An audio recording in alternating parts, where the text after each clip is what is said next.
વલસાડમાં માત્ર કેરીઓ લેવા જેવી સામાન્ય બાબતમાં મહિલાએ પોતાનો જીવ ગુમાવવો પડ્યો। વાડીમાંથી કેરી લેવા બાબતે મહિલાને આંબાવાડીની સંભાળ રાખનાર કિશોર સાથે ઝઘડો થયો હતો। વલસાડ જિલ્લામાં માત્ર કેરીઓ લેવા જેવી સામાન્ય બાબતમાં એક મહિલાએ પોતાનો જીવ ગુમાવવો પડ્યો છે। ગત તારીખ 2 જૂનના રોજ બપોરે વાંકલ ગામના બ્રાહ્મણ ફળિયામાં રહેતા તુલસીબેન હિતેશભાઈ પટેલ નામના મહિલા પોતાના ખેતરમાં કામ કરવા ગયા હતા, પરંતુ મોડી રાત સુધી તેઓ ઘરે પરત ન ફરતા પરિવારજનોએ શોધખોળ આદરી હતી।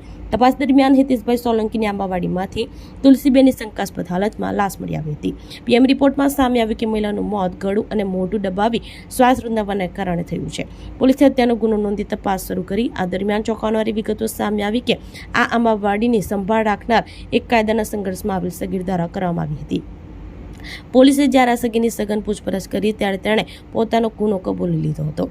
સગીરે જણાવ્યું કે મૃતક તુલસીબેન આંબાવાડીમાં પાકેલી કેરીઓ લેવા માટે આવ્યા હતા। કિશોરે તેમને વારંવાર ના પાડી હોવા છતાંય તેઓ કેરી લેતા હોવાથી બંને વચ્ચે ઉગ્ર બોલાચાલી અને ઝઘડો થયો હતો।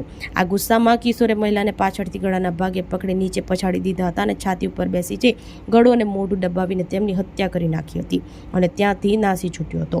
વલસાડ એલસીબી પોલીસે આ ગુનાનો ગણતરીના કલાકોમાં પર્દાફાશ કરી કાયદાના સંઘર્ષમાં આવેલ કિશોરની અટકાયત કરી આગળની કાર્યવાહી હાથ ધરી છે। તારીખ 2 જૂનના રોજ જે મરણજના બેન હતા એમના સગાવાલા પોલીસ સ્ટેશન આવેલા અને મેં જાણ કરી હતી કે એમના માતાનું વાંકલ ગામની આવેલ સીમમાં જેમાં આંબાવાડી છે એમાં મૃત્યુ થયું છે। તેથી પોલીસે ઘટના સ્થળે જઈને તપાસ કરતા સદર મરણજના બેનના શરીર ઉપર એવી કોઈ દેખીતી ઈજા જણાતી ન હતી, પરંતુ અમુક વસ્તુ શંકાસ્પદ લાગતા તાત્કાલિક આજુબાજુ લોકોની પૂછપરછ કરી હતી। એમના જે ઘરના સભ્યો છે એમને કોઈની પર શંકા હોય કે અમને કોઈની જોડે ઝઘડો થયો હોય, કોઈ બાબતે કોઈ તકરાર ચાલતી હોય, બાબતે પૂછપરછ કરી હતી। તો આ પ્રાથમિક સ્ટેજે એવી કોઈ ઈજા ન જણાતા અકસ્માત મોત દાખલ કરી સદર મરણજના બેનનું હોસ્પિટલમાં પોસ્ટમોર્ટમ કરવામાં આવેલું હતું। પોસ્ટમોર્ટમ દરમિયાન એ બેનને ગળાના ભાગે ભીંસ આપવાથી સ્ટ્રેંગ્યુલેશન એના આધારે એમનું મૃત્યુ થયાનું કોઝ ઓફ ડેથ આવેલું હતું, જેના આધારે મરણ જનાર બેન છે એમના પુત્રીને બોલાવી ખૂનની ફરિયાદ દાખલ કરવામાં આવેલી હતી।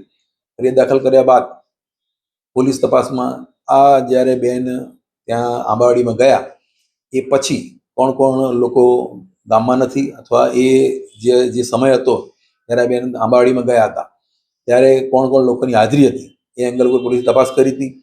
જે દરમિયાન આ આંબાવાડી છે એના માલિક જેમણે આ વાડી દેખરેખ માટે ભાડે આપી હતી એમાં એક વ્યક્તિ ગુમ જણાયેલો હતો, જેની તપાસ કરતા એ વ્યક્તિ મળી આવતા જે વ્યક્તિ કાયદાના સંઘર્ષમાં આવેલો કિશોર છે અને એ આંબાવાડી જેને ભાડે આપી હતી એ કાકો અને ભત્રીજો બંને જણા આ આંબાવાડીની દેખરેખ રાખતા હતા અને એ કાયદાના સંઘર્ષમાં આવેલા કિશોરની પૂછપરછ દરમિયાન આ જે મરણ જનાર તુલસીબેન છે એ આંબાવાડીમાં વારંવાર પડેલી પાકી કેરીઓ વીણવા આવતા હતા।